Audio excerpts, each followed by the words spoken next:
We are live and loud. I just said off screen. We're live, but we're not loud. And now we are both. I am here with my good buddy Josh from Still Loading Podcast. It is another Talk Tuesday, and we are going to talk. How are you? We're going to talk, baby. Oh, we're going to talk. We've definitely not yeah. been talking for almost a half an hour off mic. Not with some major life updates going on. Nope. Yeah, for sure. Whoops. I can't believe you're about to have quadruplets. What? God help me. Ugh. Yeah. It's been a week, my friend. I had a major life event happen, which I can't share just yet. Oh my gosh. What's up? Keaton's in chat. Keaton, the real Hollywood actor, Michael Keaton, is back. Yeah. He's masked though. So he's Batman. It's yes. It's the Batman version. The real Gotham City crime fighter Batman is here. Yes, they are. Yes. Now, I'm Batman. I'm Batman. Where are the others? Where's the trigger?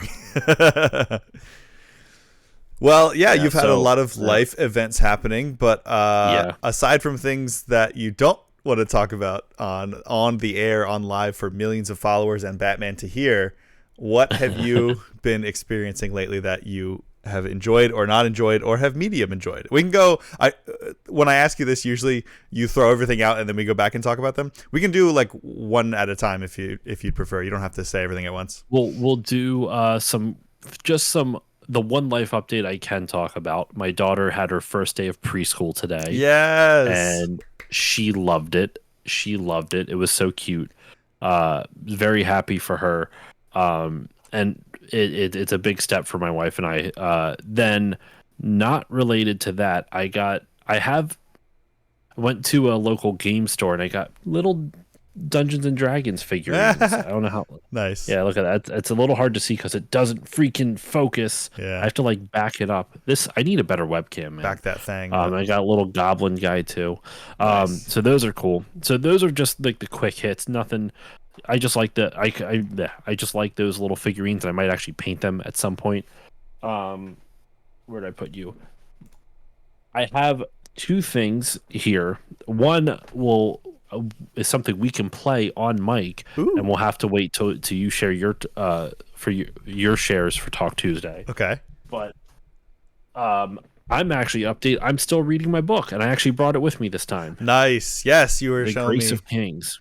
Yeah. I read about 100 pages of it so far. I'm up to like page 150 out of like 650, so I got a long ways to go. Yeah. Or 620. That's not bad.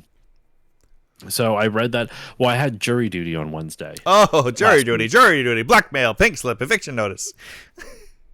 It wasn't too bad, though. It's funny. I'm pretty sure there was two cases that day I got called in for, and there was two cases that day, and it was like 100 or some 100 some odd of us waiting in the basement of the courthouse. Oh, that's not no light. It was very weird, and we they call the first group up very quickly.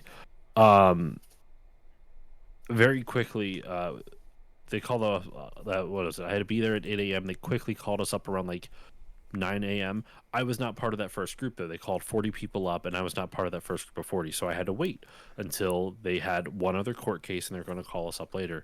Well, that didn't happen until 2 o'clock in the afternoon. So I waited from 9 a.m. until 2 o'clock. They let us go to lunch, and I got called up for that one, of course. So it's not even like if I didn't get called up for the second group, which was 45 people, then I could have just gone home right at like 2:30 by the time they finished calling people. But no, they called me up, so I had to go up to the courtroom, be one of the 45, sit in the courtroom, and have them do jury selection. And I think the only reason I got off, and it was one of the craziest things, I won't list the person's name, when they were listing all the people associated with the case, like the defendant, the witness, the officer at the incident, I knew the police officer because he used to work at my job. Oh my God. That's awesome. Like, what are the odds of that? What are the so I got off of that. Now, real quick, I too would get off if I didn't have to do jury duty. honestly, I was looking forward to it. I know it Really? may sound weird, but I was well, I as much as I know there are lots of flaws in our judicial system, and I'm not going to like sugar, I'm not going to pretend like they magically went away. Yeah. I do think one of the most important elements of it is the fact that you have to be judged by a jury of your peers, Yeah. and they are very strict about like they like the way that they do it is that the two lawyers, like the prosecution and the defense, they can look at the jury and they can cross off names. Like they each get a chance to cross off an equal amount of names. So both the Huh. prosecution and the defense have a chance to be like, well, I think this witness would be really good for us, but the defense would be like, well, or the prosecution likes one jury member, excuse me, not witness, one jury member. The defense will be like, well, I think they're going to be compromised for A, B, and C, so we're going to strike them. So they have to prioritize. And then the judge also has a chance to just rule people out based off of like conflict of interest and stuff like that. Yeah. Um, That's wild. and so, yeah, it was. I really was kind of looking forward to it just to experience that for the first time. Um, and it was boring. It Yeah. was very, very, very boring. But I don't know. I thought it was still kind of important because I think that's a really I think it's one of the good parts. I'm not want to say one of the few. I don't know our judicial system well enough to say everything that's good and bad, but like I think that's a good thing though, because like you ever see the movie 12 Angry Men? No, I've seen 12 Monkeys though, which is very similar, I'm sure. If you ever get a chance to watch 12 Angry Men, Okay. especially the original black and white one, which is kind of it it is a really heavy movie, and it was made in the 50s, but the whole purpose of the movie was to expose the racial profilings by jury members in and how the court system worked against people of color. Okay. Um, the defendant was a Hispanic kid, and he was accused of murdering. I forget. It's been a long time since I've seen the movie. He's accused of murdering. I think it's either his father, excuse me, or like someone in his apartment.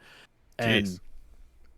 the jury, like you don't even see the court case. The movie begins with the 12 jurors convening right after the case begins in order to cast a vote, and it has to be unanimous. And so 11 out of the 12 jurors vote guilty, and one juror is like, I didn't see enough evidence. Let's Yeah. talk this through. And as the movie goes on, it starts exposing the issues. Like each character has a very specific trait.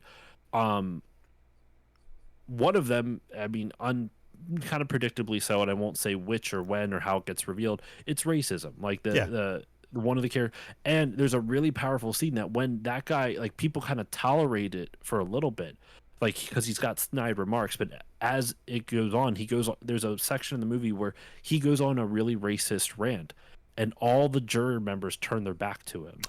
Whoa. Nice. Like you really need to see this movie. It's really good. Yeah, They Keaton did a says it remake. sounds amazing too. And I agree. I'll have to watch They, it. they did a remake in the 90s, and this may be weird, but this is one of the few times I actually think a remake does a disservice. Well, I shouldn't say one of the few times, but so in the remake they cast it as the jurors as multicultural. Like there's black people, Asian people, this that, and I actually think that defeats the purpose of the movie because the original Yeah. cast was mostly white jurors judging a Hispanic defendant, and Right. that was kind of the point of it, was to show the inherent racism in the system. Huh. And when you bring the whole multicultural, now to be fair, I have not seen the remake, so maybe they kind of find some way to kind of work through that. I hope so. But to me, that kind of defeats the point of the movie. Like I understand you're trying to make it more inclusive, but if the whole point of the movie is to expose the problematic nature of the system, you're removing one of the core elements that show how problematic it is. Right. It kind of it kind of dampens the point, if that Yeah. makes sense. For sure. Now I haven't seen it. I could be wrong with that, but if you ever get a chance to, now I did not look forward to Jury Duty because of that movie. Yeah. But that movie is really, really good. And one of the cool things the director did, Sidney Lumet, I think it was Sidney Lumet who directed it. As the discussions get more and more intense, the camera frame, like almost the whole movie takes place inside the jury room. Like you don't really see outside the jury room for the hour plus movie.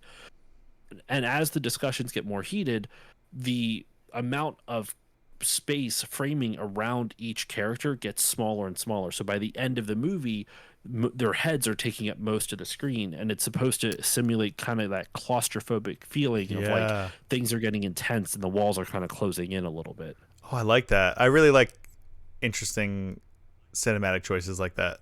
That would make like the whole movie for me. That's cool. I would recommend watching it. Yeah, I'll check it out. And speaking of watching things, just so I don't know why my over here my chat the chats disappear for a while. Like within Twitch, they're still there, but I don't know for some reason they go away. But Keaton was asking among that what Bluey episodes have you watched recently, which I thought was very on brand. Did you watch any Bluey episodes yet? I have not. Not until we formally agree in writing on a contract form what you're gonna watch instead. I think we were talking about Deadpool, but I don't know if I like how you view Bluey and how I view Deadpool is probably like a bit skewed. I don't think we have to have equivalent exchange. Like it doesn't have. This isn't a Full Metal Alchemist. We don't need to have like something like I don't need to watch something that you're incredibly emotionally attached to. I can that can be a thing, but it doesn't have to be. Yeah, I might prefer that though. I mean, it is topical and they are great movies, but so I don't know. I always say that we'll figure it out off mic, and then we never do. But we are hanging out in person soon, so we can talk about that in for Keepy Uppy. That's like the third episode. I will watch Keepy Uppy, and you watch 12 Monkeys. It is a great movie. It's a cool time travel-y sci-fi movie with Bruce Willis and 1995 and Brad Pitt. It's directed by Terry Gilliam, like of fucking Monty Python fame. Sure. That's that. Is it him? Is it the same one? It is him. Wow. It's Terry Gilliam from Monty Python. That's hilarious. That's wild. And real quick, the other thing that I did experience this week was I got it just today. My coworker gave me this. Ooh, video game trivia. Video game trivia. It's a bunch of cards, so I can take it out. And Keaton, you'll actually appreciate this. You're the quiz master for shout out to the Secret Levels podcast and their Retro Olympics that they do twice a year. Oh, that's cool. Yeah, I've been on it twice, and I won once. I did not win the second. I've won once and lost twice. But I figured that we don't have to do it right now, but I figured after you share what you've experienced this week, I can read you a few of these. Oh, absolutely. Is it only retro games? It's everything. They have cool. had questions about Minecraft. They had questions, even though Minecraft is over 10 years old now. I was going to say. Fun fact, thing I learned from this thing, apparently the creeper came about because they were trying to model the face for a pig, and then it ended up just becoming the creeper. Wow. Go figure. Interesting. Yeah, I would love to play that. Maybe at the end. Quick. Yeah.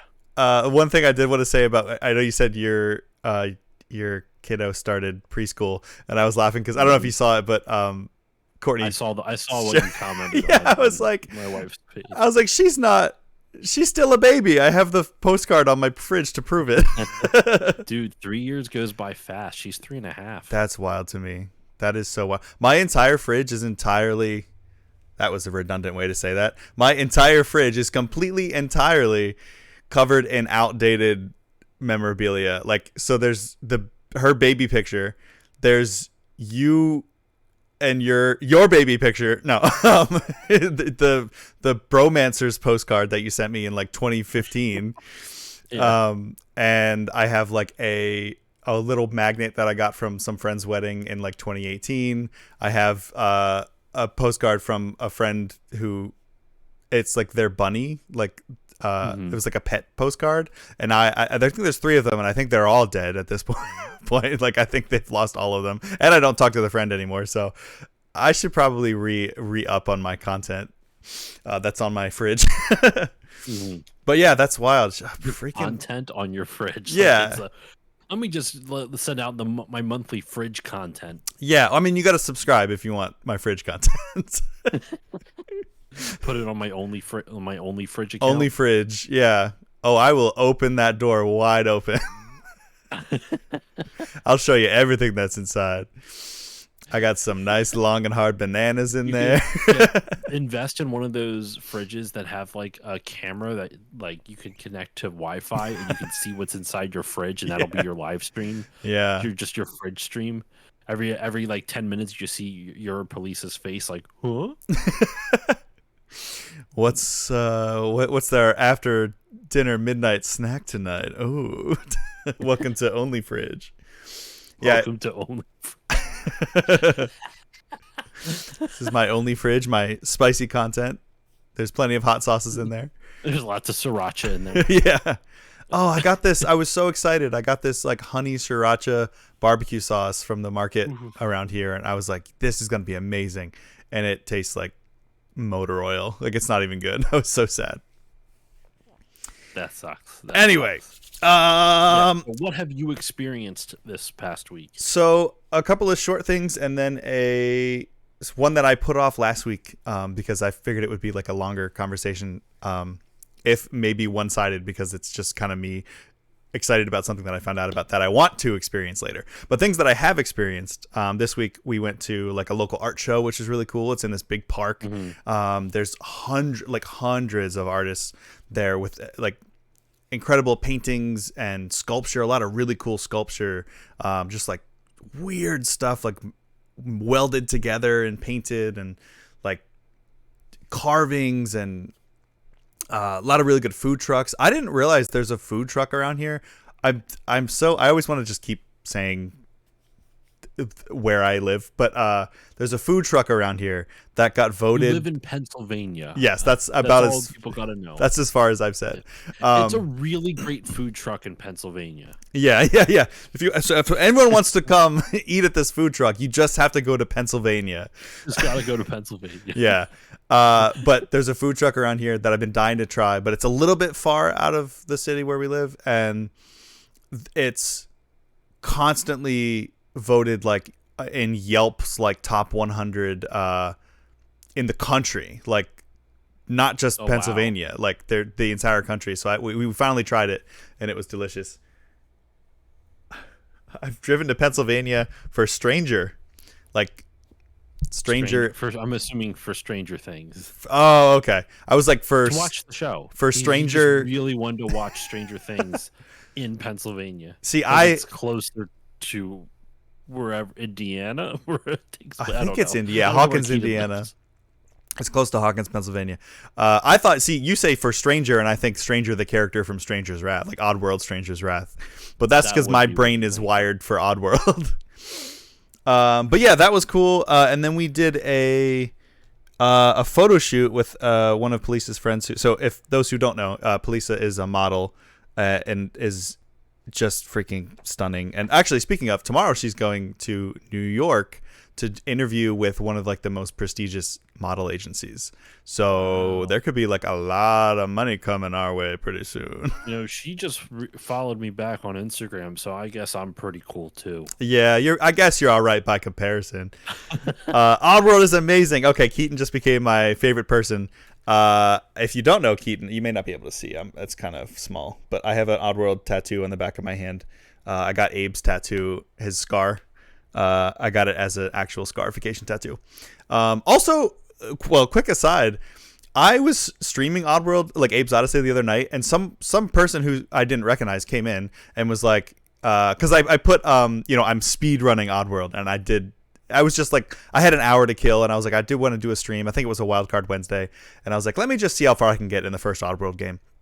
And so I put speedrun in quotes, and then this person came in and was like, oh, hey, yeah, like I speedrun Oddworld too.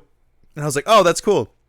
We followed each other, and or actually he was like, oh, so you're like, you're a fan of Oddworld? And I was like, oh yeah. And I showed him my scar tattoo and whatever. And told him like a bit about the story, and he's like, "Oh, so you're a real Oddworld fan? Like you're a real one? That alone deserves a follow. That's badass." And I was like, "Cool." So he followed me, and I was like, "Yeah, I'll follow you back." And I go back and follow him, and I was watching some of his speed runs, which were incredible. Not like a week later, the official Oddworld like page is sharing one of his runs because he got the world record in Abe's Odyssey. And I was like, so the world record holder of Oddworld, of my favorite video game of all time, was just in my stream. The speedrun world record holder. And I was like, that's so cool. So I went back into his stream, like his next stream, to congratulate him. And he actually really got me interested in speedrunning this game. Awesome, Scar. Fun, thank you. Yeah, it's the Scrabania one. I know he has two, but I got this one after like a major trial in my life, just as Abe does. He goes through these trials. So maybe the next really difficult thing I go through, I'll get his other one. But for now, I'm content with just the one. But yeah, so as I was saying, Polisa is a model and is incredible and has a lot of photographer friends. And we had this idea of doing a photo shoot in. Have you ever gone to a Round One? I don't even know what that is. Okay. So it's like the biggest arcade ever. It's like a huge arcade. It's very Japanese. I think it's a Japanese company, but they have everything from like a ton of arcade games, from like old school stuff to new school rhythm games, claw machines, a ton of claw machines. They have like food, like a lot of Japanese food. They have karaoke, they have bowling, there's like batting cages. Like these things are huge. I think the closest one to, well, never mind. I was like, the closest one to you is probably in, and then I would have named a town. Yeah, so it's probably maybe a half hour from you. Give me half an hour? Okay. Yeah. Okay. I'm actually going to, just speaking of like kind of like arcadey or geeky type of things, this weekend is RetroCon over at the Expo Center, so I'm going to that this year. Nice. I still have not gone to that. It's still a bit far for me, but it's fun. It's like, I like it because it's like old school pop culture, and it's stuff that I may not necessarily have nostalgia for, but yeah, I'm kind of fascinated by it. Like this year they have oh my gosh, why can't I think of his name? The Lee Majors, who was the $6 Million Man from that TV show in the 70s. Oh wow, he's still alive. Oh yeah, Lee Majors. You know what? I'll look up who's all Cohen. But anyway, you continue your story. Okay. Yeah. So we just did a cool, like, and corny couples photo shoot in the Round One, where we wore. Actually, it's funny enough. I wore this Tool shirt, and I have these like blue, like tech wear pants. So I had this kind of like blue outfit, and she had one that was like kind of pink coated, so it was very like player one, player two.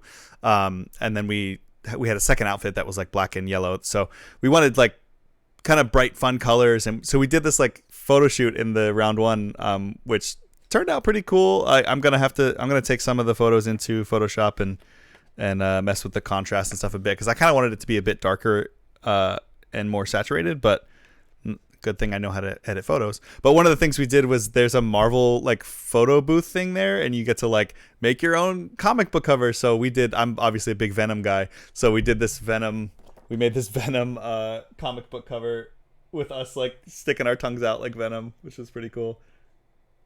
I don't know if you can really see it. Okay, yeah, it's because I'm watching on the delay on the stream. Oh, so gotcha. Yeah, I see that. Yeah, that's so cool. It was like stick out your tongue. So we just did. That was cool. The biggest thing that I wanted to, and it's 8:45, so I will. We got time. We started late. I don't mind going a little bit later. Okay, cool. So I mentioned to you before on stream, and you said something again off stream tonight about how we're trying to move to Japan.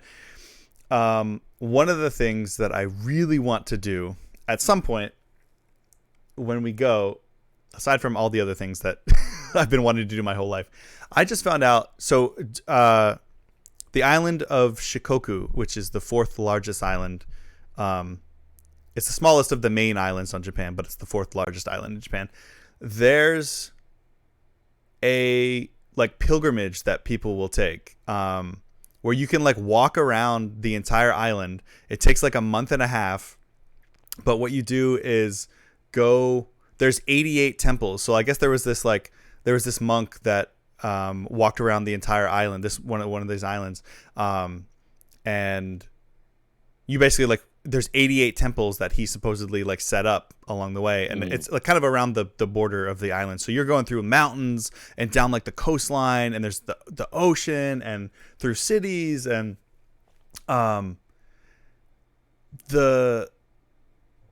there's like a book that you get that's I guess it originates back in the day. Monks would have to go through like these like checkpoints and stuff, and so, or I think like travel was restricted, so you would go to a temple, they would give you a stamp to say like, you know, where you've been, and you would kind of use that to go to the next one. So now it's more of just like you get the stamp to prove that you had gone to this temple. So you get this book, you buy this book at Temple 1, you go to the first temple, and you get like your walking stick, you wear like the hat, like the Sedge hat, like the Raiden hat from Mortal Kombat, you wear like this white cloak that has like kanji down the back that like basically says that you're, you know, a pilgrim, or a henro as they're called. And then you walk around the island. I mean, most people just like will take like bus tours and stuff, and it's kind of like a kitschy tourist thing. But if you really want the full experience, which I kind of want to do, you literally walk around this whole island, and when people see you wearing like the hat to keep the rain off of you and stuff, and the cloak to signify, and the walking stick that you're a henro, they will like go out of their way. It's like part of this, the culture of this island is to do what's called osetai, which is like giving a gift to the pilgrim, which is like, you know, you get like something karmic in return, and then the pilgrim also, like, they'll give you food, they'll give you money, they'll let you stay with them. The island sounds amazing. It does. And I mean, Japan is known to be a friendly country, but this island in particular, like it's almost like their whole culture revolves around these pilgrims, because people do it year round. It's mostly in spring and fall, because that's when it's not either freezing cold or burning hot, and very humid. But people, like, I've heard so many stories. I'm listening to an audiobook about a guy who did it, and people just like come out of the woodwork to help you along, because it's an arduous journey. I mean, you're walking, I think it's 1,200 kilometers, 750 miles.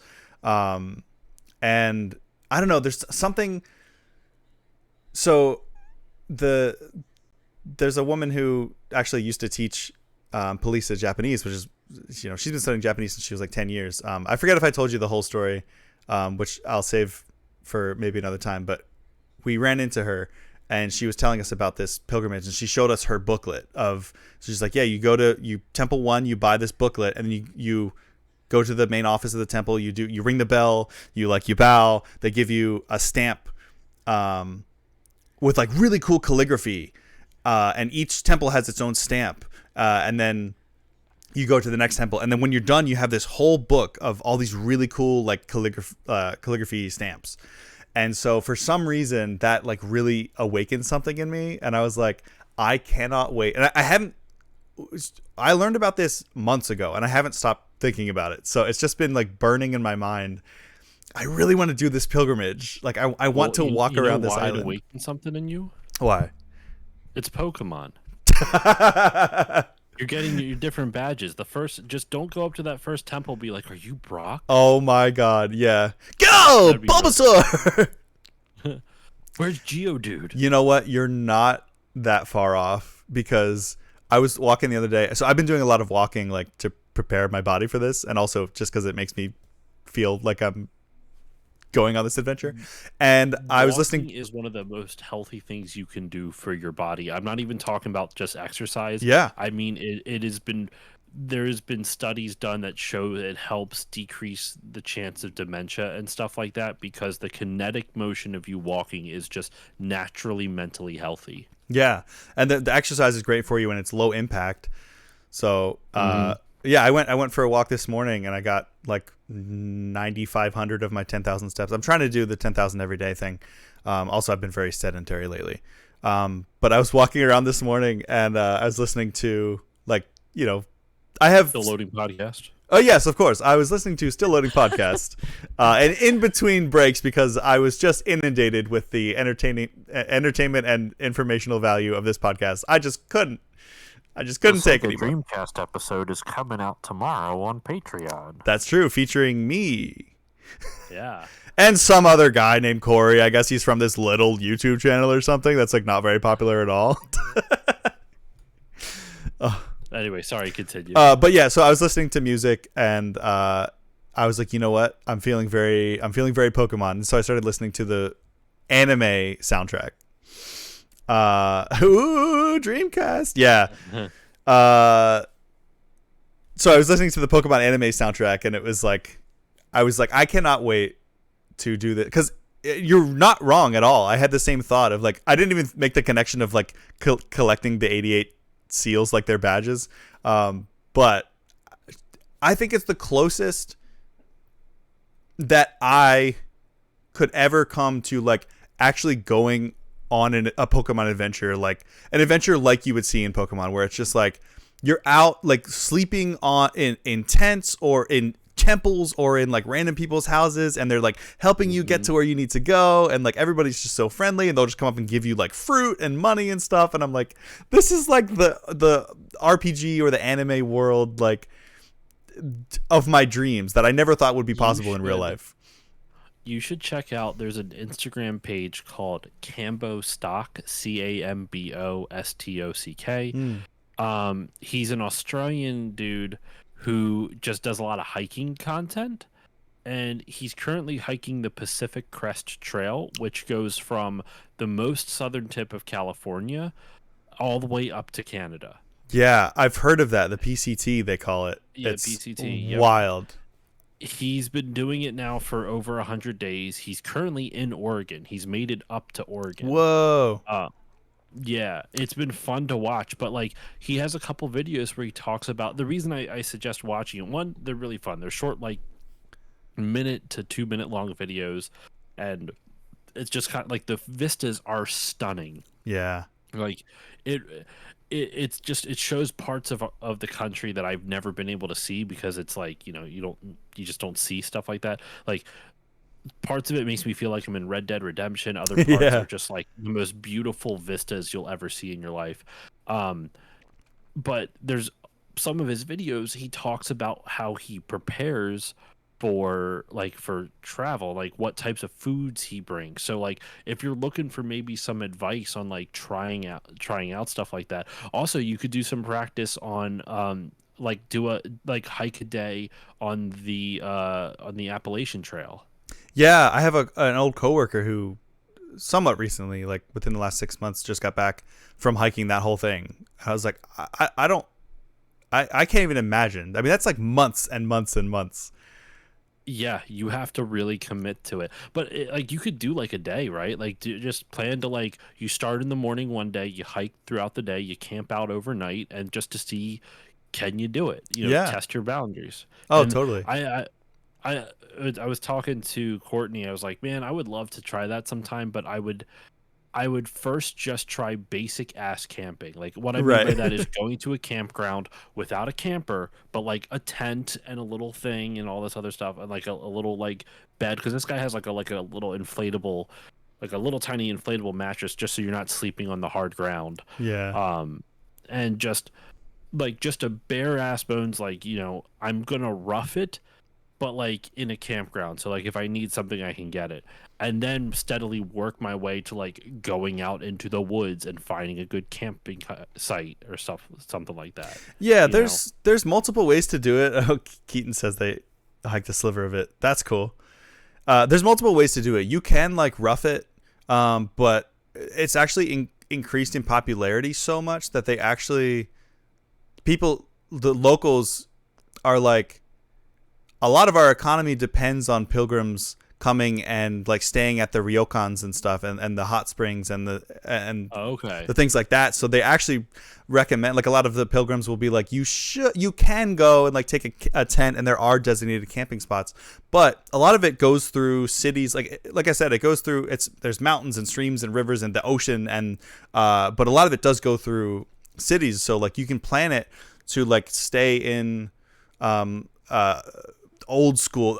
On this island is the country's oldest hot spring, onsen. So you Okay. can stay at this onsen that's like 2,000 years old. It's wild. So I would definitely That's love to really do cool. stuff like that too. Like I'm I'm not a camper. I'm not a hiker. If I were to do it, I especially with Polisa, like I don't want to make her just like sleep out on the ground. So like maybe we'd do it for like a few nights, but I think we'd probably try to stay in hotels and stuff. Plus, we're gonna be walking for like 8 to 10 hours a day. So the last thing I want to do after doing that is sleep like on the hard ground. So they say like it's very rejuvenating to like, and you have a goal to work towards. Like every night you're like, oh, let's just get there, and then you soak in this traditional like onsen Japanese bath, and then you just like knock out and save your energy, and then they give you like breakfast in the morning to like fuel you up to keep going, and it just sounds like such an adventure. The dude who's doing the PCT that I was talking about, Cambo Stock or what, I don't even know what his real name is, Cam, I guess. They call it trail magic whenever like there's people giving the hikers like food or water. Oh, that's or cool. They call it trail magic. So periodically, like you'll get like they'll just be driving around. He'll just be walking around. And someone have like a full ass barbecue for them. It's wild. Yo, that's Yeah. awesome. So another thing that I heard about from my friend who did the Appalachian Trail is I guess you get designated like a trail name. Do you know about that? Okay. Yeah. No, I don't. So if you're with like it's like it's partially for security if you don't want to give strangers your real name, but like they'll like I guess designate you a name based off of like either a story or like something that you experienced together. And I'm like, oh man, this is feeding my teenage dreams of after I watched Top Gun for the first time, wanting to be a fighter pilot and getting a call sign that I obviously gave up because I was like, I'm not joining the military. Jimmy Two Fins. Nice to meet you. Hey, Jimmy. That's not a mobster name. It's like usually a one word thing like Maverick. Jimmy Two Fins. Jimmy Two Fins is down. Yeah, he's down there sleeping with the fishes. Water. I need water. Get me You some got water. fins, Jimmy Two Fins. Why aren't you swimming? I don't got no water, but I got some nice prosciutto for you and some mozzarella. Hey, that's good enough for me. Domestica sauce. Hey, Doteshtika. Wow, what a way to connect it to Japan. Anyway, for our viewers and listeners at home, or I guess just viewers because we're only on Twitch, Josh and I met because we went to a Japanese class together in college. And as a goof, because apparently all that we wanted to do was torment our poor sensei, Our poor teacher. when we would do the speaking parts, we would do it in a I know what you just thought of, and I'm gonna tell that story too. We would speak it in the Secret Origin story. Yeah, we've known each other since that was what 2009. Dude, it's been over a decade. That's all I know. We're coming up on 15 years at least. That's ridiculous. Yeah, we would pronounce everything. We would pronounce all of our Japanese in Italian accents. So if the word was like dodeshtika, we'd be like, hey, or no, sorry, yeah. We'd be like, hey, dodeshtika, or like arigato would become arigato. So they'd be like, arigato. And we'd be like, hey, arigato. Yeah, thank you very much. Yeah. Look at this Domestica over here. You gotta get some of your, and it became like a cooking show thing. Like we would always be like, okay, so first you're gonna get a little dozo, and you gotta put it in your sumimasen. We're gonna make a really nice arigato to put on top, and boom, there you got your Yubin Kyoku. You post office. Yeah, I knew you would still remember. We would always say Yubin Kyoku and Daitorio. That was the other one. Daitorio. Kyoku. I still think Oh, Yubin my God. Kyoku is my favorite Japanese word. It's such a fun word, man. Yubin Kyoku. Yubin Kyoku. So that is something that I wish greatly to experience when I move to Japan. Italian, Japanese food. No, well, hey. I mean, maybe. To say the other story, because I was trying to avoid using the O word, but I'm not gonna say it now because it'll spoil the punchline of the story. There was one time where we came in to our class, and our sensei was just ending the last class, and I guess there were two students that missed an exam, And so they were doing like this the makeup portion of it. No, I know what story you're telling. She was helping one of the students in our class. So it was with a test, though. Oh, okay. So yeah, it had to do with an Either way, exam. she's helping somebody. Yeah, and our she was kneeled down helping somebody, and our tests were, there was like the oral portion where you had to like speak it out loud, and we would not do the Italian accent because we would lose points, and there was the written portion. So it was like a call and response thing. So she would like say something and we'd have to repeat it. So, so we walk in one day, we're being like kind of loud and rowdy as we were because we were dumb college kids who just wanted to study Japanese because we liked anime and video games. And our sensei, we didn't take it seriously at all. We did not. I wish I had. Same. But our sensei turns around. She's kneeled down at the desk of some other student, and she turns around and she goes, "Shh, be quiet. I give them oral." And we were like, no, you can't say that. Our poor teacher. I know, poor sensei. Was that? Oh, I don't know if I should say her name. Not that it's really gonna matter. It but... started with a C. It was started with. Oh, a C. okay. I didn't know if it was C or L. That just reminded me of Sakura. Do you remember him? Come on, sensei. It's so hot in here. Give me more points. It's a sausage fest in here. We need more girls. Sorry. Uh, I love. he was so funny. I forgot Sakura. He was such a genuinely like nice person. He too. was. And it was the sausage fest thing killed me, but it was the it's so hot in here. Give me more points. Like that's a justification. Yeah, he was always trying to get more points for everything. There was a time when we were leaving class because this was a night class, so we left pretty late. And there's a time where we were leaving, and I was kind of behind him. Like we were walking to our respective cars, and I was like, "Sakura, I'm coming with you. I'm gonna come." He's like, "You gotta come." I'm gonna go home. I'm gonna go home with you. Yeah, I was like, "Sakura, I'm gonna go home with you," and he goes, "No, don't follow me." I have a girlfriend. I have a girlfriend. Yeah, that's right. No, I have a girlfriend. Don't follow me. And then you go, "Oh no, not like that, Sakura." And then he goes, "It's okay. I like the white boys." I forgot about that part. I usually remove that part from that story. Oh my god! Or I unwillingly omit it. I've got to tell Polisa that because I just told her that story at round 1 when we did that photo shoot. It's Sakura, man. We were friends on Facebook for a while too, and he's not either. He unfriended me, but I don't remember what his last name is either. Yeah, I know what it is. I can tell you. It's 3 letters long.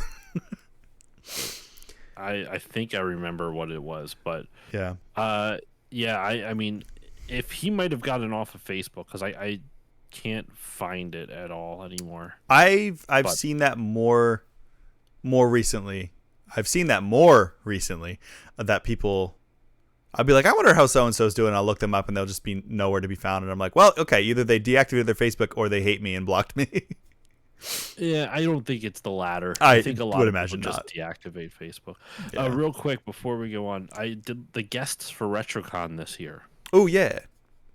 We have Lee Majors from the $6 Million Man. Lee! He was also in Ash vs. the Evil Dead, the TV show from a couple of years ago. Okay. You also have Lindsay Wagner, the Bionic Woman, who was Ooh. kind of like the counterpoint to the $6 Million Man. You have 2 cast members from Happy Days. You have Anson Williams, who played Potsy, and you have, where are you at? Don Most, who played Ralph Mouth. Okay. I don't know. I think I'm too young for all of these things. You never watched Happy Days? Not really. Really? I watched it on like Nick at Night and shit. The old show. Well, I say old, but like for us, I think the shows that were before our time that I really liked were I liked Hogan's Heroes. I liked MASH. Okay. Sometimes I'd watch Cheers, but it was kind of like Seinfeld. It would just kind of like bore me. But the one that I really liked was from the 70s, and it was called Are You Being Served? Have you ever seen that? I think I've heard of that before. It's like a very British show about the employees at a department store. It's very good. It's so funny and like kind of, I don't want to say edgy, but like the humor was definitely ahead of its time. It was like in the 70s or 80s, and like there was this old woman character named Mrs. Slocum was her name, Mrs. Slocum, and she had a cat, and she would be like, "Oh, I just can't wait to go home after a long day and play with my pussy." Oh, I have seen clips from this. Yeah, it's great. "Oh, his hair is getting so long, I've just got to trim it." It's like, you could hardly even see my pussy with all the hair. My mom and I are watching it when I was relatively young, and she's like, "Oh my god, maybe I shouldn't have showed you this show." But it was on PBS, really, and we didn't have cable, so like that's what we would watch. We'd watch Arthur in the morning and Are You Being Served at night. And I said, hey, what a wonderful kind of day. Hey. I love that song. Yeah. People more appropriate, more that you would probably get a kick out of. They have, I don't know if you like old school horror, Kelly Maroney from Chopping Mall. But then these two, I think, are the ones that we might most find interesting. Townsend Coleman, who is the original voice of Michelangelo from the cartoon. Oh, cool. He's a party dude. And he's also in Transformers Animated. And he was also in The Tick, like the animated Tick show. Oh, The Tick. And this last one here, it's not a voice actor, but it's kind of cool. Mark Watts. He is a Generation 1 Transformers packaging artist. Oh, that's sick. Yeah, I thought that's a really interesting and unique get. Like that, like I'm not a Transformers fan per se, but like that's kind of cool to have that. And there's a lot of others, but I won't read them all off. Yeah, those were some of the most iconic toy packaging art. I mean, I still think of like the grid, like it's like a dark blue with like light blue lines, and there was like a grid that the logo would sit on, and then the character would be on top of it. I was definitely more. I mean, that came out in '84, I think, something like that. Yeah. And so like my Transformer, like I do consider myself a Transformers fan, and I would get like there's gonna be like a sniper thing on my head pretty soon, but like G1 is fine, like. It was made to sell toys, and it's like 1 million episodes, and they're all just like their own little. And so was Beast Wars. Hey, don't you slander my favorite TV show of all time. Hey, you're allowed to like it. I'm just saying it was also made to sell toys. Oh, I know, but the thing was, the original show, they would introduce new characters every like couple of episodes, because then it was like, mom, I gotta go get the cliff jumper. With Beast Wars, we may have talked about this before on, at least not on Talk Tuesday, but maybe on one of your episodes. The technical limitations of the animation of the show, like it being CGI and it being one of the first like fully CG shows, actually kept the cast smaller, which kept the writing better, which made that like they actually had like character arcs and and growth and loss and grief and like all these really complex emotions that like the G1 show didn't really. What's up, Parallax? Hey, Parallax! Okay, so Parallax was hanging out with me when I was playing Power Stone, and you mentioned something. Yes, yeah, Megatron. You mentioned something else that maybe it was Oddworld. I mean, we may have been talking about that then too. That I was like, all right, yep, Parallax is gonna fit in well here. Beast Wars. Okay, I'm sorry, Keaton. You got bumped down to number 2. Parallax now is number 1 in my book anyway. But yeah, because the animation, the cast they had to keep so small because they would have had to model a new character every time they introduced they had to render a new model every time a new character was introduced, which they still did. They just kept it mostly like I think there was maybe like 20 characters in the whole show in all 3 seasons. I can't compete with Parallax. He's not better than you, Keaton. Don't say that. You're in equal footing in my world. Yeah, I mean, I like to say I think of everyone equally, but when it comes to, well, okay, so to be fair, Keaton definitely did just come in with the Oddworld, so I think maybe they may be equal for me too, because I like Oddworld and Beast Wars equally. And meanwhile, I'm the one who's your friend, and I'm like, I'm both are okay. And that's why you're number 3 Oh, of 3. No. Dinobot is a I'll better take it. Starscream, and Black Arachnia was my crush for a long time. Oh, because of Kree. Wait. Because of Kree. Wasn't Black Arachnia Venus Terzo? Yeah, I was going to say, I don't think she was. Yeah, that was definitely Venus Terzo. That was not Kree Summer. The Masked Keaton, a.k.a. Batman. Quizmaster, the Quizmaster themselves. Yeah. I don't think Kree Summer ever voiced Black Arachnia. I'm pretty sure that was Venus Terzo all the way. And like, unless, I mean, she has been in like Transformers things since then, but I think in the original Beast Wars that was Venus Terzo. You know what? I will do some quick googling. Yeah. While we're here. I actually Googling. still have to reach out to Venus because I met her at a con and was telling her about the experience point and stuff. And I got to interview Gary Chalk, who was Optimus Primal, which that you can see on my YouTube, which was incredible for me. And she was like, yeah, I'd love to do an interview. So I have to reach out to her and get her on, because you are not wrong. She was definitely a crush for me too. She was probably my first non-human crush. When did Beast Wars come out? 96. Till when? 99.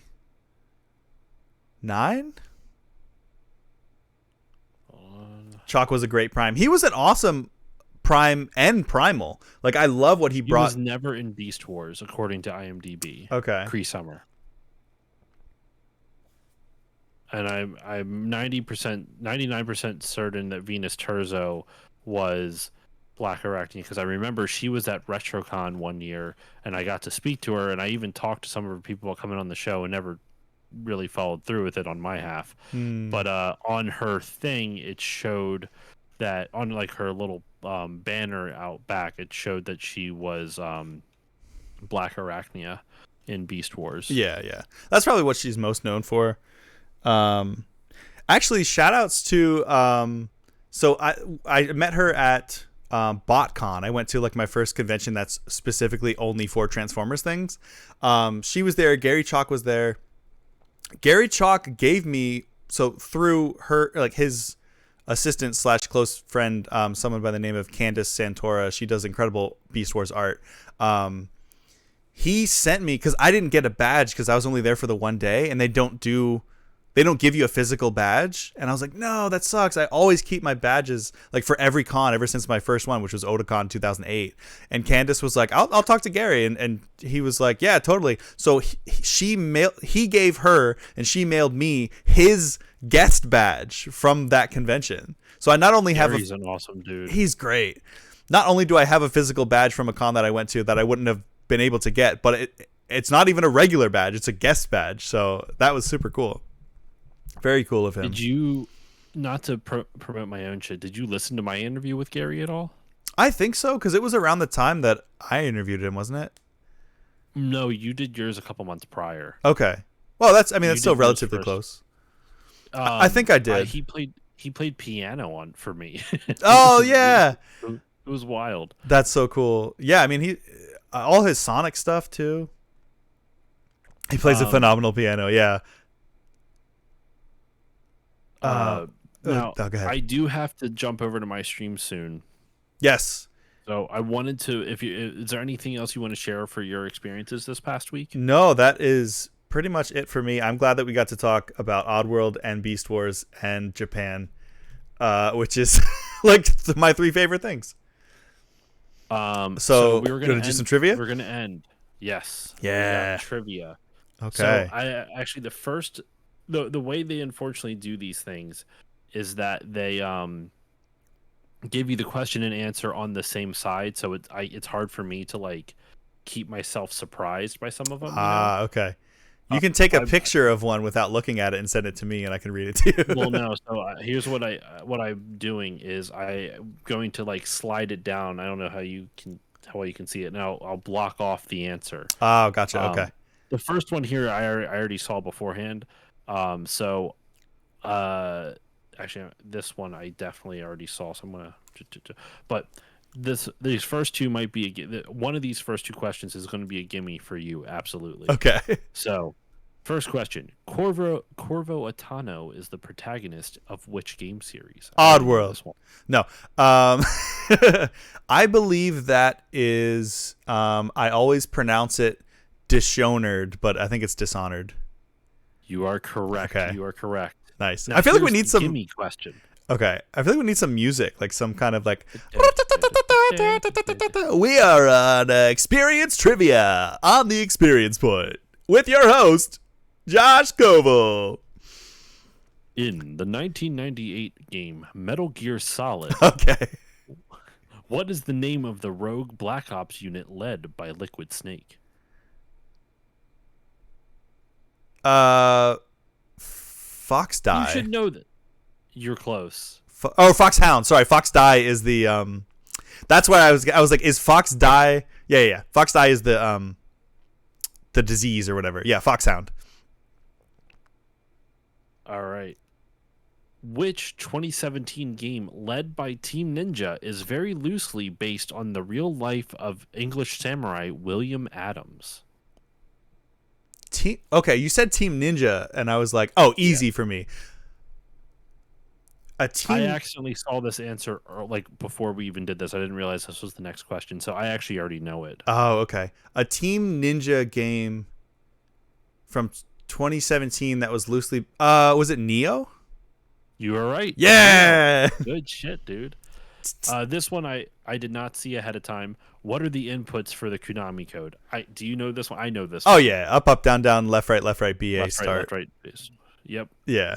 Up, down, left, right, BA, and they leave it at BA, but because some of them sometimes you do select start or not. Anyway, Tenchu, right. We even got a Tenchu reference in here because this is my favorite stream of all time now.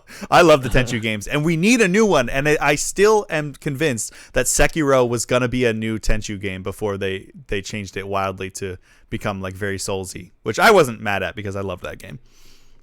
So I don't know this one. I'll tell you this right now. Okay. In the 2015 horror game Until Dawn, which actor provides the voice and motion capture for Dr. Hill? Oh my God! See, the only one that I knew from that was Remy Malik, but he's not the doctor. I think Hayden Panettiere is that. Oh my God! It's I can give you a hint if you do want it. Like I can give you like the first letter of their first name. Okay. I don't know. So Nolan North. That is a fair guess for pretty much anything ever. No. It's like he has some kind of. I don't know why I'm thinking he has some kind of bird name. I could see why you think that. It's not a bird name, but I can see why you would think that. Okay. Yeah, maybe initials or first name. Do you want initials or first name? You choose. I'll take first name. Peter. Hey, Peter, you're starting to piss me off. Damn it, Peter. I don't know. I don't want to belabor it. I do know it, but it's locked away in there. Peter Stormare. Stormare, that was it. Yeah. And that's why I was thinking like Storm Raven or something like that. That sounds like a very like you would hear that a lot. Okay. Yeah. Okay. I'm what, 4 for 5? Is that was that 5 or I'm 3 for 4? Hold on. So you did. Yeah, you're 4 for 5 so far. Nice. All right. First appearing in the 1986 game Castlevania, player character Simon Belmont is usually seen wielding which type of weapon named the Vampire Killer? It's a whip. It's a whip, yeah. It's a whip. That's a whip. We had Peter Stormare, and then we went to like one of the most obvious questions of all time. So far, it seems like there is a oh shit! I looked at this because I'm like this is what I'm doing. I'm slowly drawing the card down until I see where there's a break, and I accidentally fuck this one up. It's hard for me to do that on this one. You have to blow into it first. Yeah, right. The first question is always really hard on these, and the second one is so far it seems to be as a gimme. This one I wouldn't know either. Which real-time strategy game series by Creative Assembly has had entries with Roman, medieval, and Napoleonic settings? Jeez. I mean, The two that I'm thinking of are both the same game in my head. So either I'm gonna guess Age of Empires. You're close. It's Total War. Okay, I was gonna say either that or Civilization. Oh, I don't know this one. In reference to Citizen Kane, which cheat code provided players of the 2000 game of the 2000 game The Sims with 1000 simoleons in currency upon its entry? So in reference to Citizen Kane, there's a cheat code that will give you 1,000 of like Sim dollars in The Sims. I'm just gonna guess. I'm gonna guess like Rosebud. Rosebud is the only thing that I know from that movie. That's what it is. Nice. That's what it was. All right, we both guessed that one, so I'll take that. Hey. Okay. In which entry of the Assassin's Creed series does Cesare Borgia appear as the main antagonist? I'm gonna guess the second one. Assassin's Creed 2 is what I would guess. Yeah, but which? Since there's 3 Assassin's Creed 2s. I think you're right. I think the Borgia family was like the main antagonist of. I was gonna say it's either that or Brotherhood, but I think you're right. I think it's Assassin's Creed 2. It's Brotherhood. Oh no! I should have gone with my gut. Yeah. All right. Ooh. Okay, so I did not see the answer, but this is interesting. Okay. Released in 1971, which computer game featured a journey to Willamette Valley and a possible game over due to the player character dying from dysentery? That's an easy one. Yeah, actually. Never mind. Got to be Oregon Trail. Oregon Trail. Because did you know? Actually, fun fact: the original Oregon Trail, when it came out in '71, there was no like visual computer monitors. It was all played on teletype. So like, you would type in a command, the game would do all the internal logic and then print out the results on paper. Oh my god! What a waste of paper. Yeah. Every step of the way it would print out. Oh my god! And that's why we are destroying the Earth. Yeah, it would physically print it out. It was teletype, so like there was no like monitor to digitally show you like an image. It was all it would just print out. I don't think they would do like ASCII art or anything like that, but it would just print out whatever it was, you know? That's so funny. I imagine it was like those old like dungeon crawly games where it's like you see an entrance to the north and west, you see a rock, you see a naked dead man. Zork. Yeah, like those.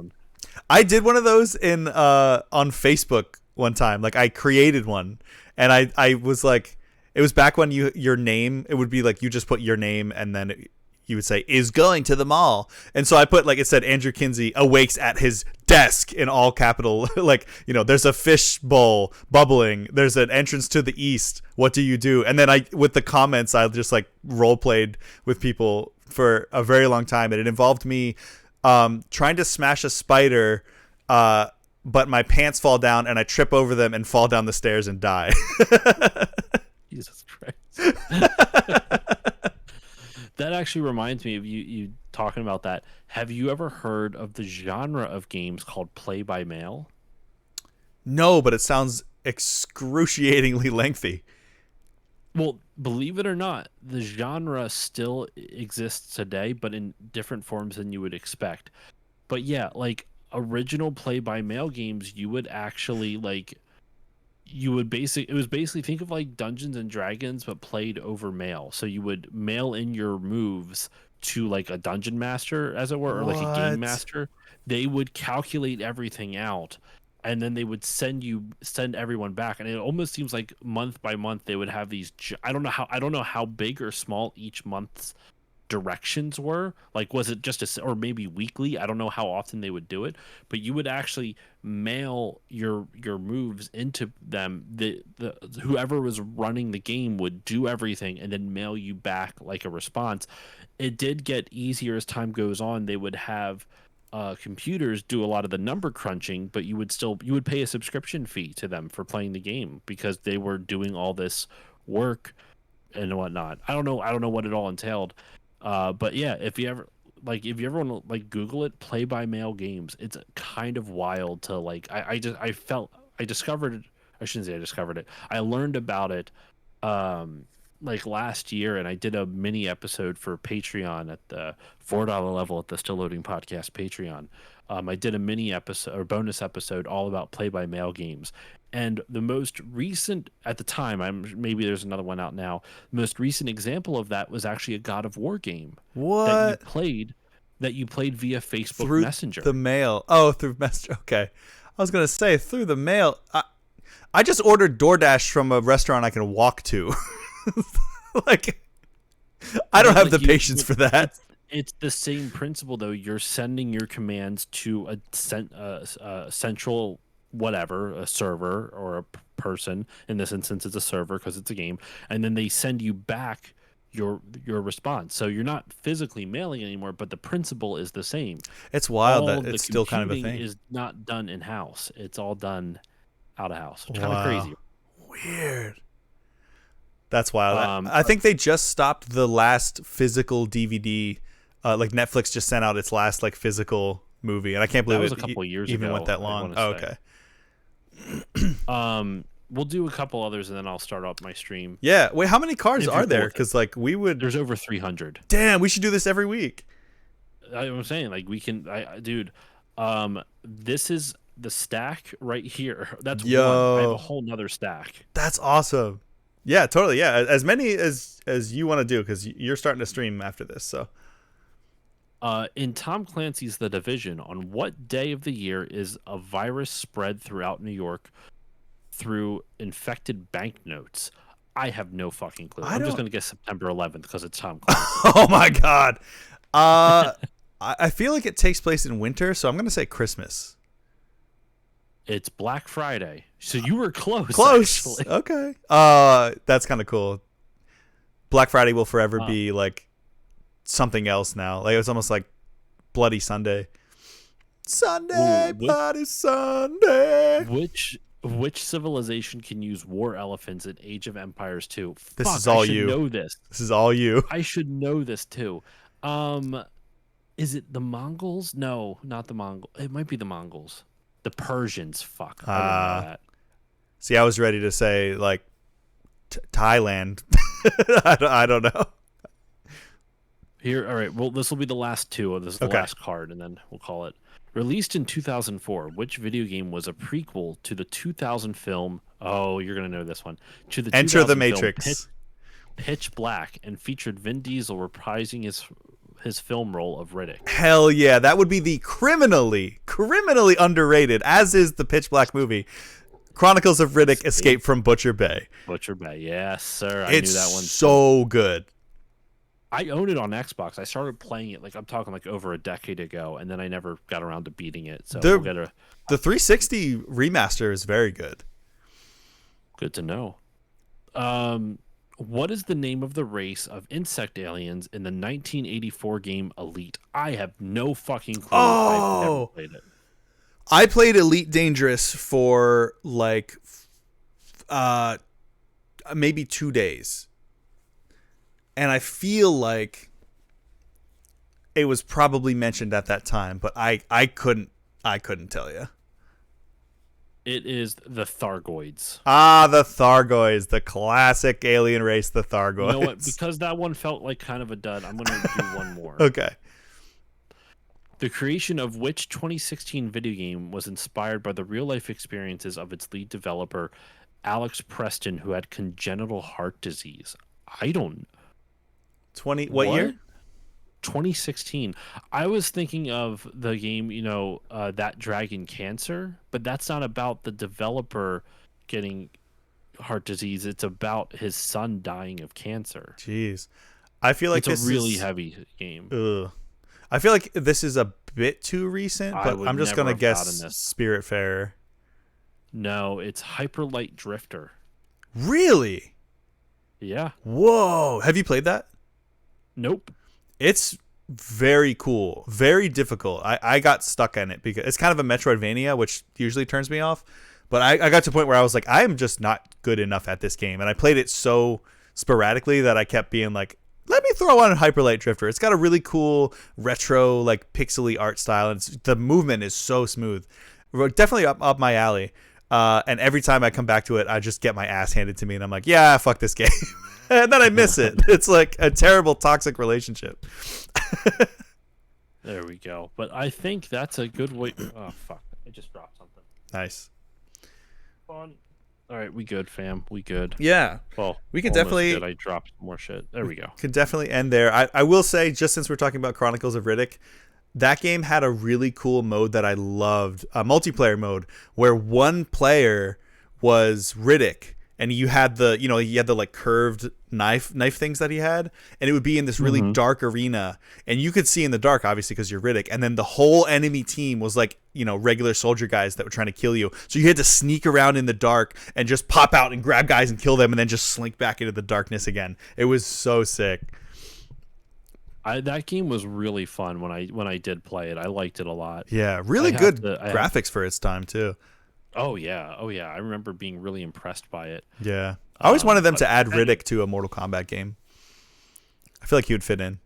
He would definitely fit in. Yeah. Well, But, I will let you anyway. get to your stream. I have enough people. I can just do a little raid if you'd like. Yeah, it's up to you. I thought, weren't you going to play your Dreamcast game number 2? No, that's gonna be tomorrow because it's gonna be for Wildcard Wednesday, and then Friday is the concert, so we can't. We will not be able to do that day. So my number one is actually fittingly getting pushed to the following Monday, which is the 9th. So my number one Dreamcast games will be on 9/9. Which is fitting because that was its release date. And yeah, I think it was it Keaton that was excited about the Dreamcast? If you don't know, that episode was fantastic. We recorded it live, but then Josh is putting up an edited version, and I'm putting up like a full version of the entire conversation between me, him, and. I had to cut out your 1/9/11 joke. It was. Oh man, it was bad. Wow. Yeah, this just. I don't even remember making it. Your joke was not nearly as bad as this. I had a guest on my show. This is a little inside scoop. I recently had a guest on the show. The episode's not out yet, but I recorded it. Episode went great. Super nice person. However, I'm so conflicted about this episode now. Maybe I shouldn't be sharing this early on, but. This dude, you know what? I already teased it. I have to kind of go through with it now. It's gonna be it's an indie game dev, and so Keaton and Parallax, you'll know who it is by when it the episode drops. Do it because it'll be coming out in a couple weeks. I have to edit it still, but. Really cool it was honestly a really cool idea for an episode. He asked me for feedback live on the episode of the demo of his game that's coming out soon. Oh, that's cool. I got to offer feedback, and he could like kind of take it, and we could have this back and forth about his game design versus my experience. It was a really cool insight. But one of the questions I asked him was like, how do you have a work-life balance? Like, how do you manage that? And he's like, well, my wife is the breadwinner, and I stay at home with the kids, and she sacrifices a lot because it's against her womanly instincts. And I went, what? And I just felt so uncomfortable immediately. So I'm gonna edit that out, but like, yeah, I just saw the. Yeah. Oh my god. And at first I was like, okay, maybe he's thinking about it specifically for his wife. Like, maybe he just phrased it poorly, because that does happen. Like, you will phrase something really poorly and you might mean it something else. After the episode,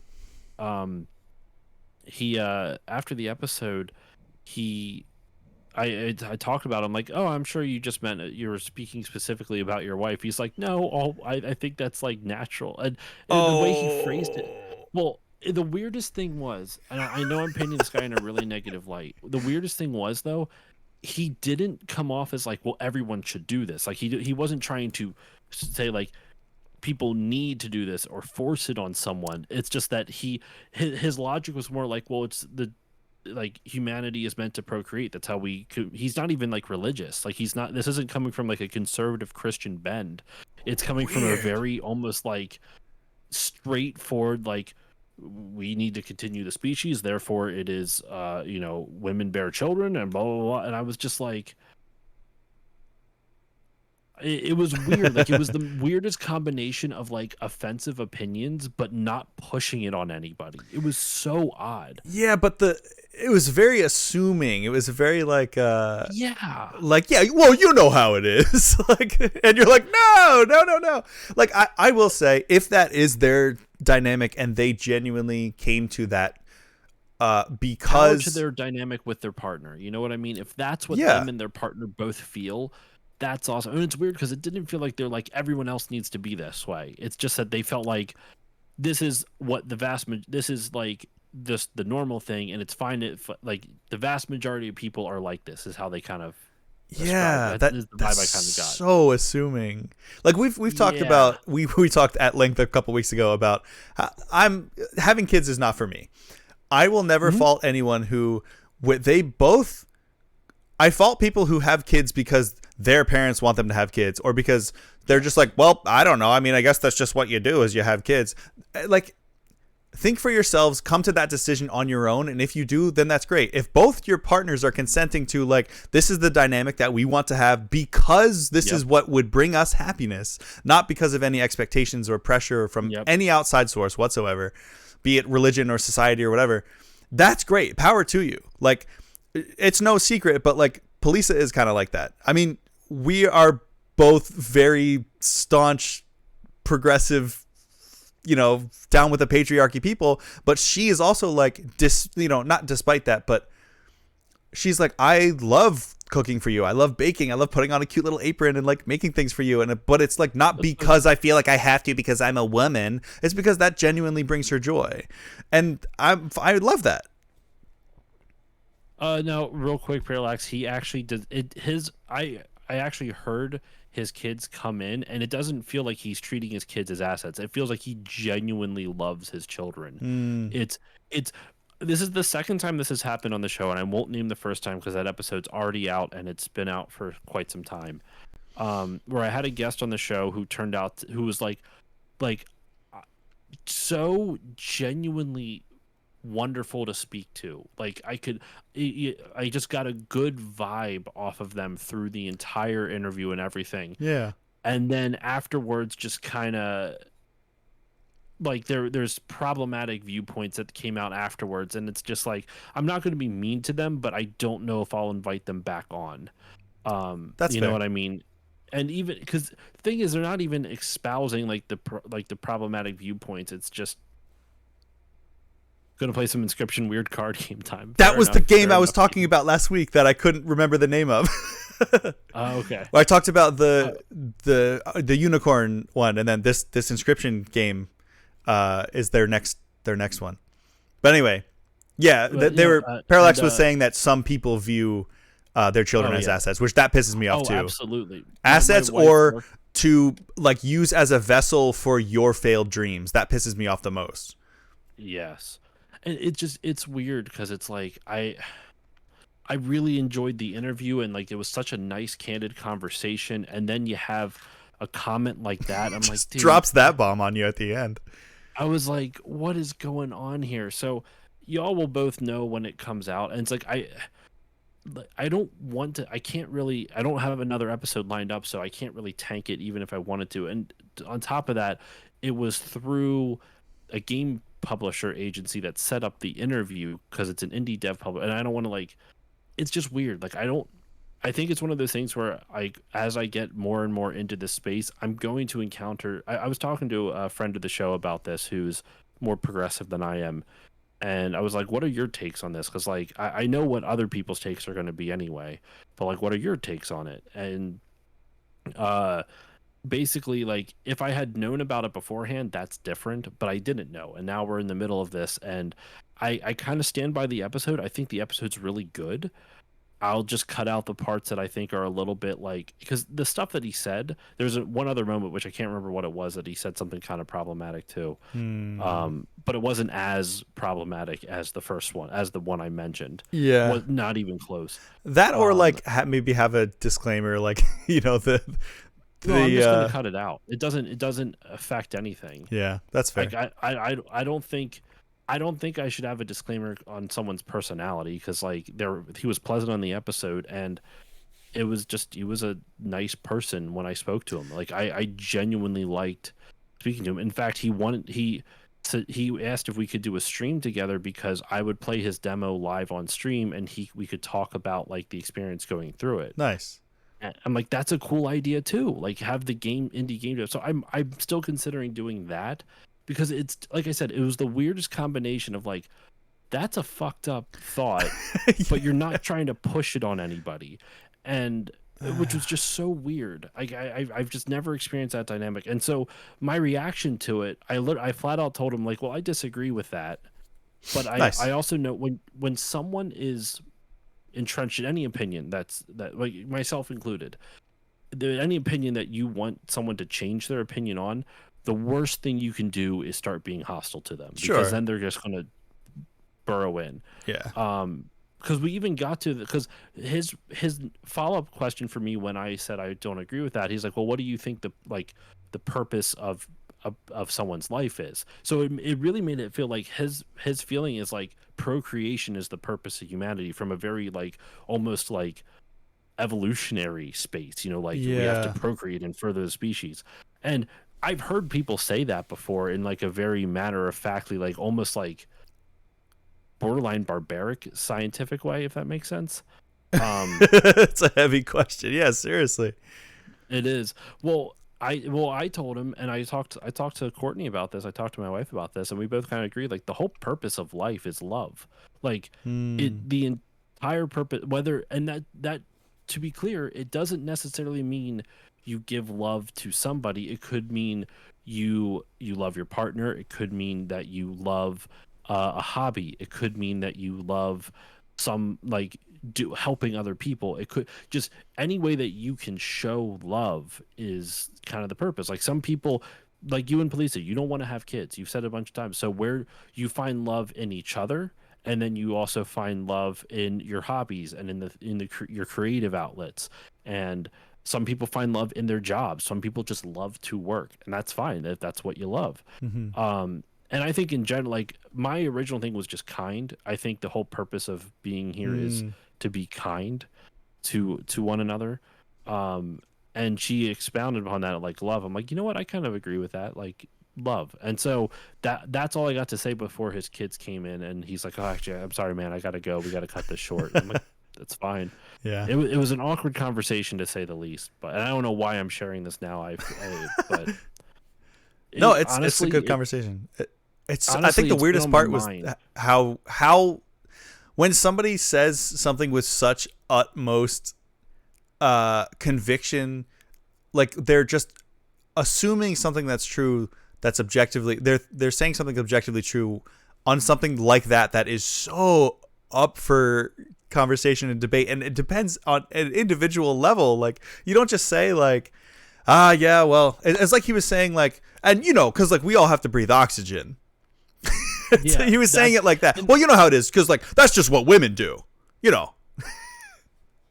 and I was just like, not every woman has quote unquote the same womanly, like you're assuming a womanly instinct is a motherly instinct, and that's very different. That's a whole nother Like conversation there too. like like that the one a womanly instinct is, I would assume, is unique to the person, because it's just a personal instinct. It's whatever you are I mean, yes, there's like biological things, through evolution, like humans in general have monkey brain type of thing, where we have like caveman brain, where we what is it, like as much as we know that violence is bad, we still like watching violent sports and violent movies, because the Mm, caveman brain, you know what I'm saying? That's what I mean by that, not like societal roles and shit. yeah. Um, Did he make a fishing game? Because that's a so heck that's of a can of worms to open. but yeah, so I don't know. It just, I I'm parts like it's times like this that make me nervous about being a content creator because I don't want to promote something that's like bad, but like the weird thing is this guy's opinions are kind of fucked up, but nothing in his like in the game he's making is like that I could tell is overtly problematic. Though he's Right. making a game that takes place in Japan and the villains are and the enemies are yokai, but like he's genuinely passionate about Japanese culture and he talked about it on the episode how he did research on different yokai to pick for different enemy types and uh that kind of thing. And he talks about how like I'm like how close were the were they how close were they visually to what you did research on? He's like, well, I did my own takes on them. Like there's some I do modifications. They're not the same as traditional yokai depictions. And he's upfront about it. Okay. So there's nothing in the game that's like that I can see as inherently problematic. Um, I can't believe the but creator of Yokai Watch has this terrible of a take. yeah, that's definitely the same person. Actually, you know what I Anyway, we don't have to. always. Oh yeah, we do have to wrap Go up. But ahead. you know what I always think of when I think of yokai? Karas. My user handle for like everything. Yeah, I was gonna say your And the namesake anime, for a long based off the time. anime. Yeah. It still is my namesake for a lot of stuff. Is it really? Anyway, I love that. OVA. I don't know if you can call it a movie. yeah, it's an OVA because it was like two movies. It was 6 episodes, and 3 of them were put into one movie, and 3 of them were put into another. Yeah, that opening fight scene and that first one, I still go back and show people just that.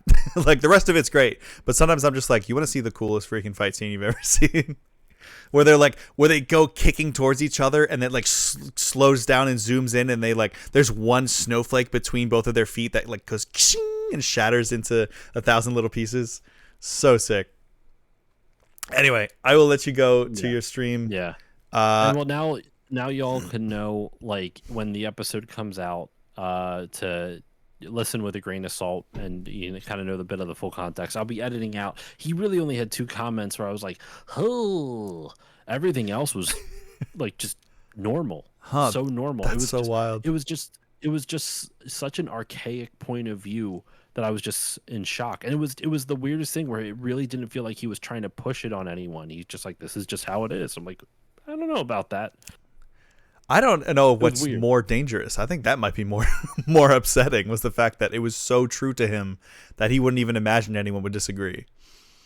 Yeah, it was interesting. It was a weird way to end the conversation. That's for damn sure. Yeah.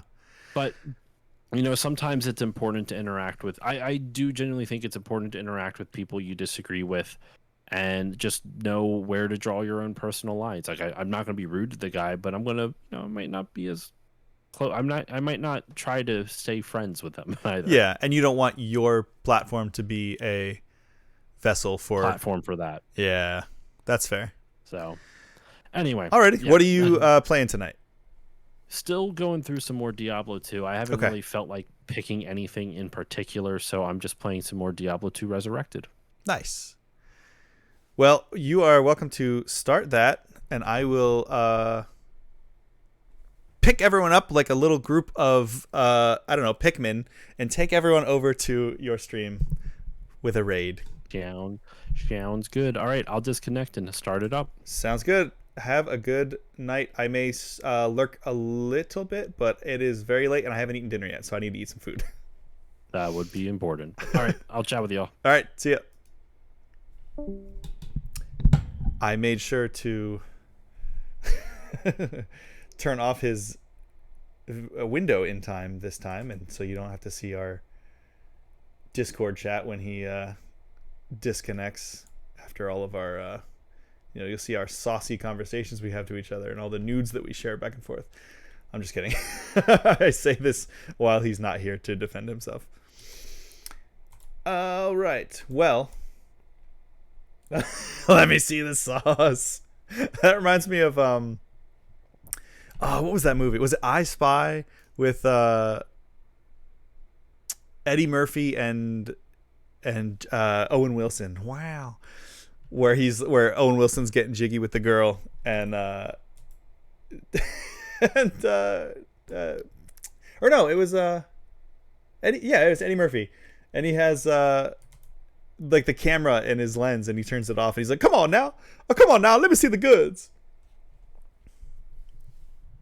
Ah, okay. So Cree Summer played Black Arachnia in 2007.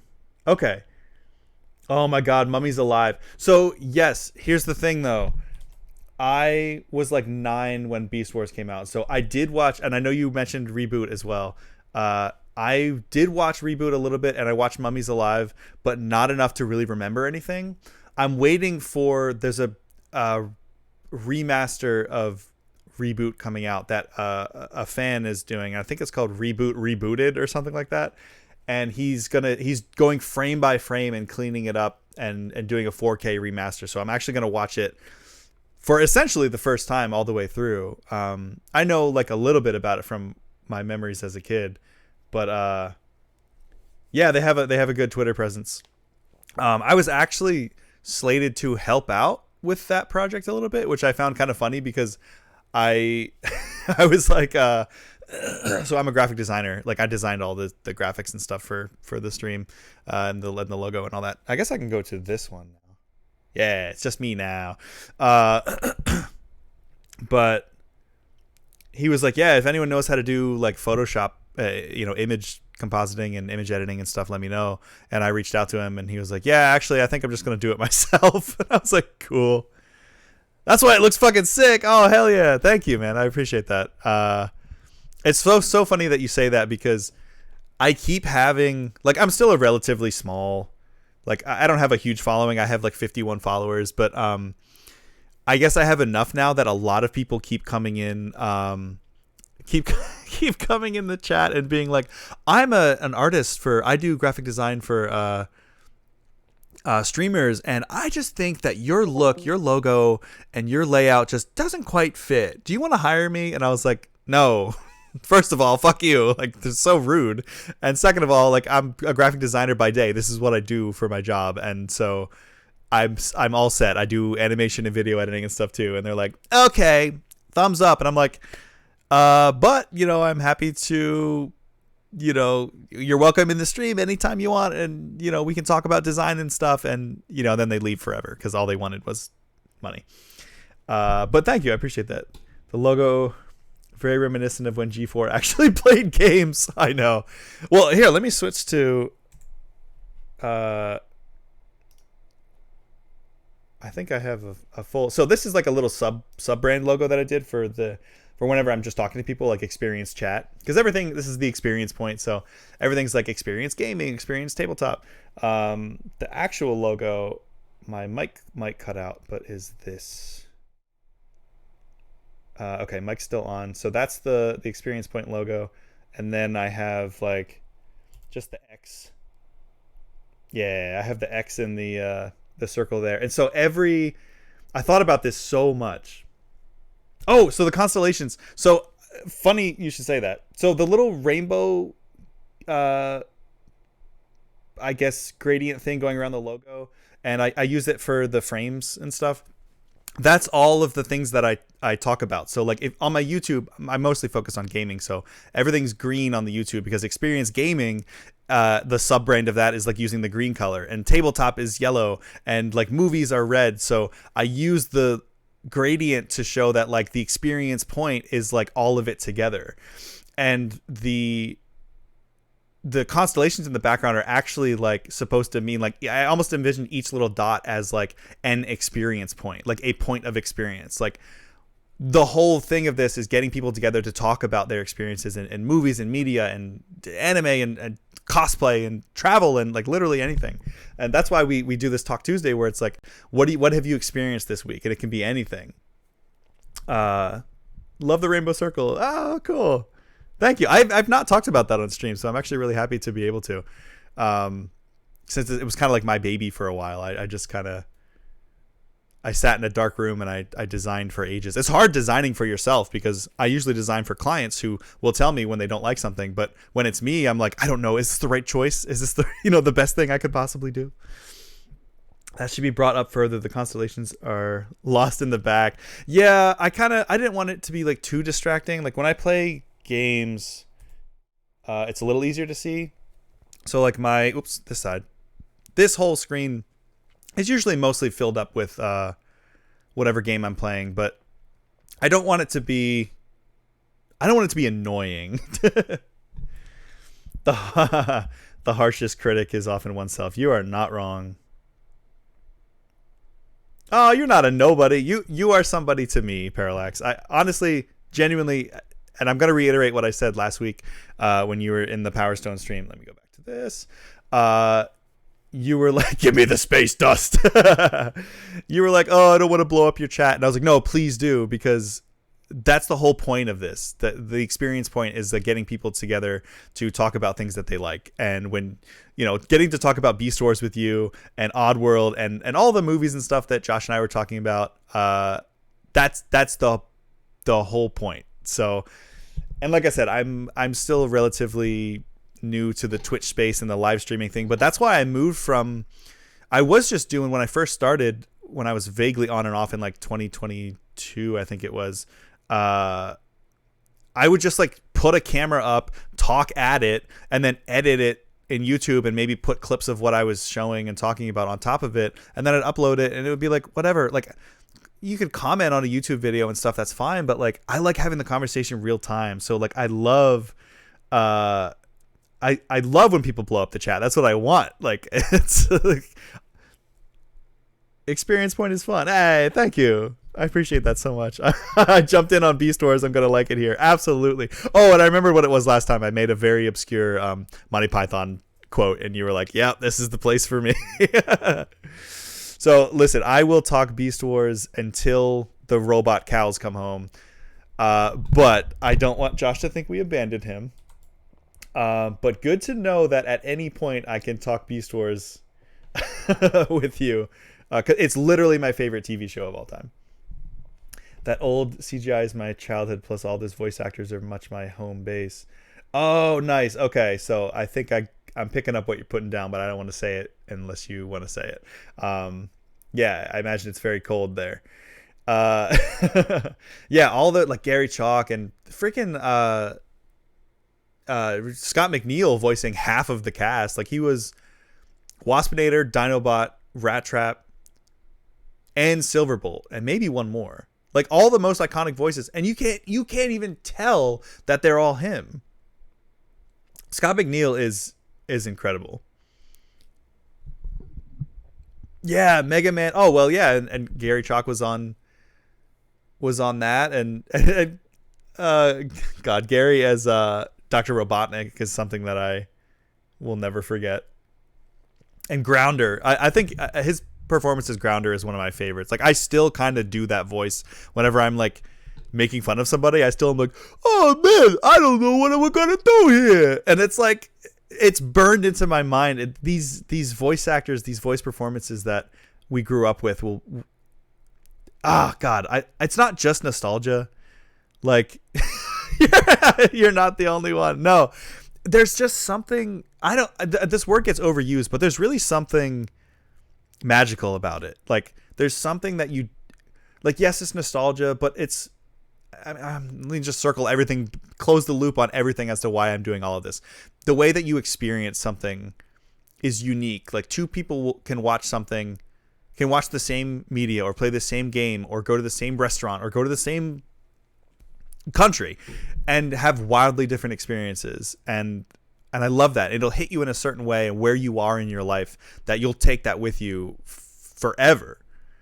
And it's very heartening to know that I'm not the only one that does that voice in my head whenever I'm like doing like a dumb guy voice. It's a little bit Grounder, and it's a little bit this guy I used to work with when I worked at GameStop, whose name I won't say just because we're kind of making fun of him. But this was the guy who wanted to have invisibility superpowers so that he could go into a bank vault, take all the money, and then when the cops come in, he would just be a statue. And we'd be like, wait, what? And he was like, yeah, I get all the money and then I take it all. And then the cops would come in. They'd be like, where's all the money? And I'd be like, statue.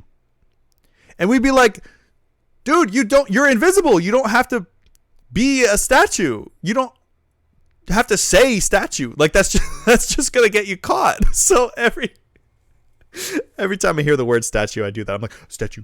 I'm gonna go in it. I'm gonna take the money, and I'll just be like, statue. He's invisible. Anyway,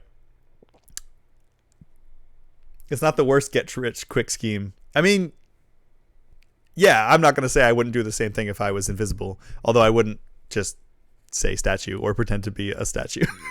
Because, even if they could see you, what are they going to be like? Oh, right, that's just the statue that we keep in the bank vault. That guy with all that money? No, that's just a statue. Anyway, I can feel my stomach turning inside out, and I need to eat something because it is now 10 o'clock Eastern time. But thanks, Keaton, and thanks, Parallax, for hanging out. I greatly appreciate the conversations and the shared nostalgia for Beast Wars, the greatest television show of all time, and Oddworld. Let's go bother Josh. Get some pot pie. Nice. It's a mac and cheese dinner for me tonight. I mean, let's be real. All right. Going into the chat. /raid. Still loading. Pod. And this should take us all over there. Thank you again for hanging out. I will see you next time. Please drop a follow if you haven't. It always helps out. You can follow me on my regular normal ass socials down there's about down here. But then we're on the Experience Point across all the social medias, TikTok and all the fun things. I've been putting up some pretty fun TikTok videos and I plan to do more. So definitely check us out over there and enjoy Josh's pod. Well, it's not a pod, but Josh's stream. Here we go. Hitting the raid.